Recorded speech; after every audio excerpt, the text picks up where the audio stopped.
What is up, everybody? It's your boy Duty back again with another video, and I'm here to yet cover our boy DSP salt-filled rant rage and complain how he is not an elitist.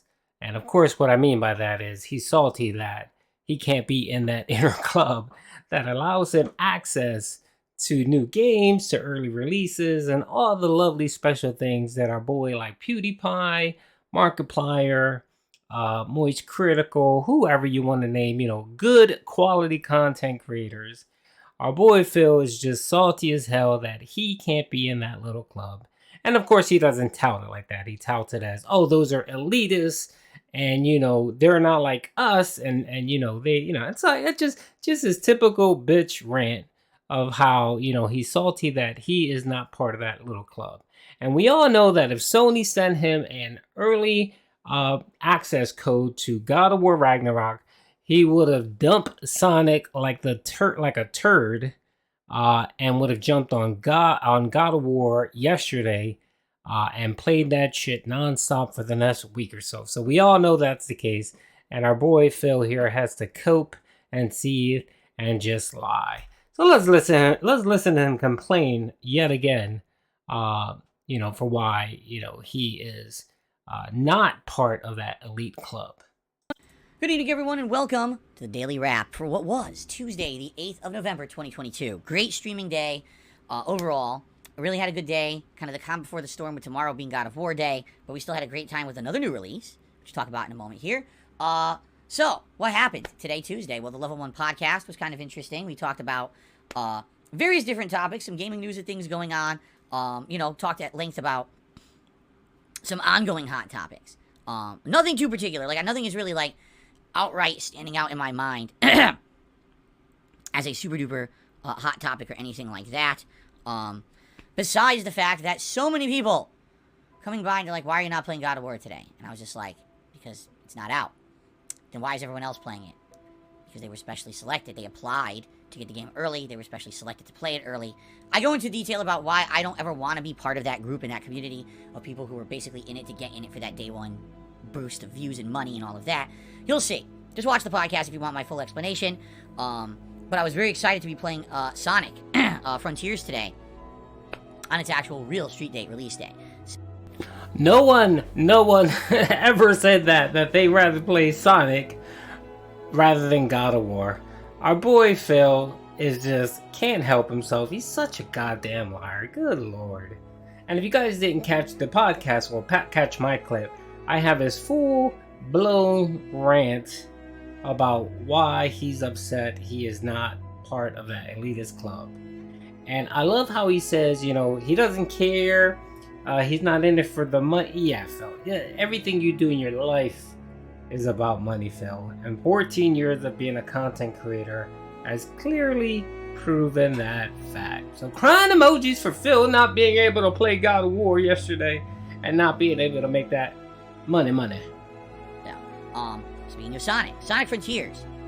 Good lord. I was not expecting it to be anything like this. I've played just in the last decade to 15 years every major 3D Sonic game, including Sonic Colors, Sonic Generations, Sonic Boom, Sonic Forces. I threw into, there's the 2D games I played, Sonic Mania, the recent, the Sonic, collection, or whatever it was called earlier this year.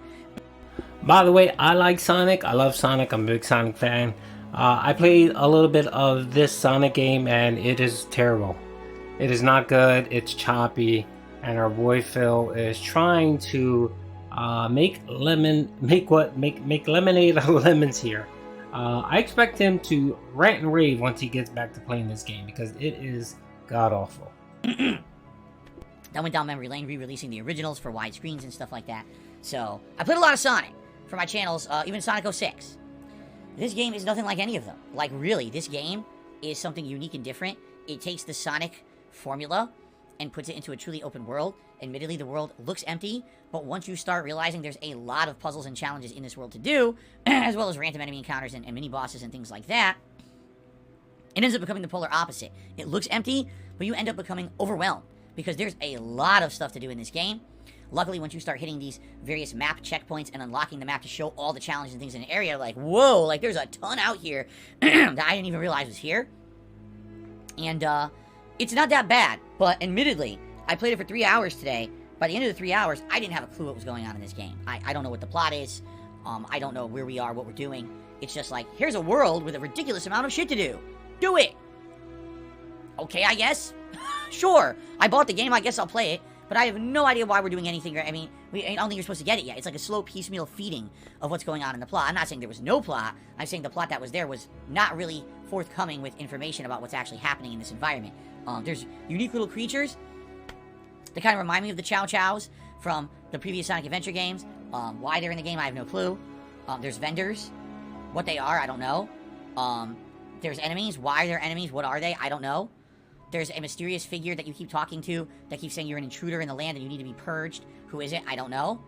Amy is a hologram, and you're trying to help her and free her from being a hologram. Why is she a hologram? I don't know. Where's Tails? I don't know. I mean, you see what I mean? Like, 3 hours in, I have no idea. I'm hoping they're going to give more. I'm sure they're going to give more elaboration the further you get into the game. But by the way, don't let this be me criticizing the game and sound like I don't like it. I do. The gameplay elements are fun so far. There are stages that are very Sonic X-esque stages, but they are very short-lived. Most of them are only a minute or two long, and they're meant as challenge stages to unlock keys to do other things in the game. But they're there.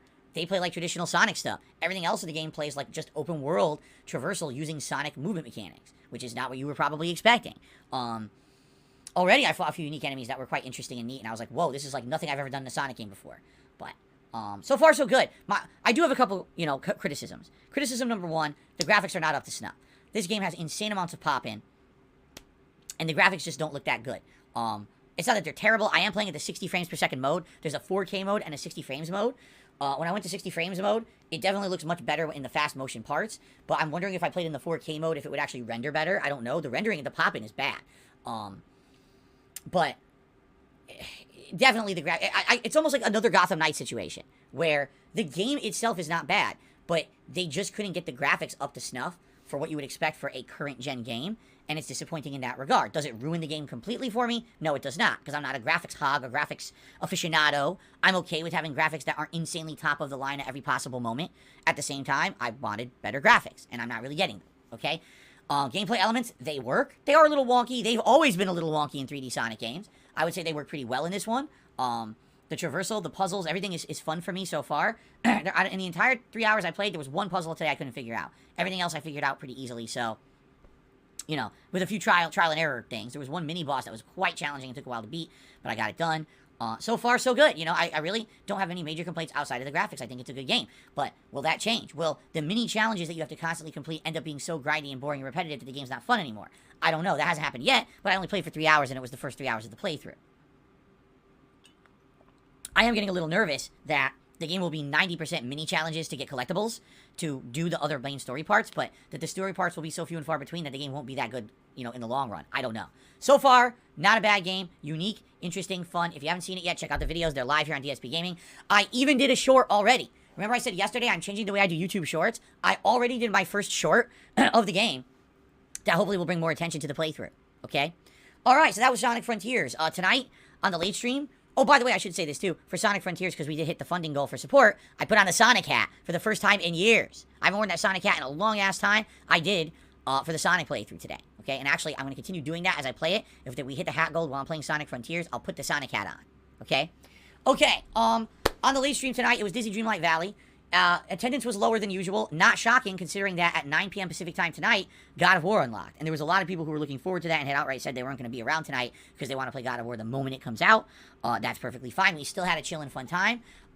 Good progress in Disney Dreamlight tonight. We actually did a bunch of different missions that got new things opened up for us and advanced plot points. And it was a good chill time. After tonight, and I told this to the people live, but I'll say this, for you guys as well, Disney Dreamlight Valley is essentially now totally downgraded because we have to be focusing on the new releases. And just think right now what I'm playing.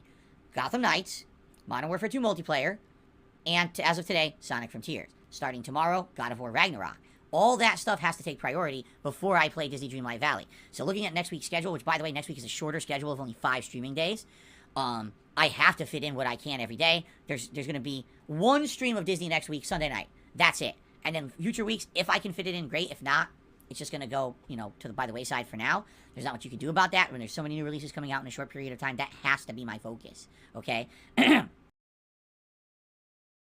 Alright folks, it's official. Our boy DSP is wage quitting, wage with a W, wage quitting Disney Dreamlight. We knew it was going to happen. The last several streams have just been terrible for positivity, aka support, and we knew he was going to dump it. So now he's simply using the excuse of, oh, I have too many new releases to play Dreamlight. Yeah, sure, Phil. Whatever you say, Pip. Anyway, hope you guys enjoyed the video. Peace out.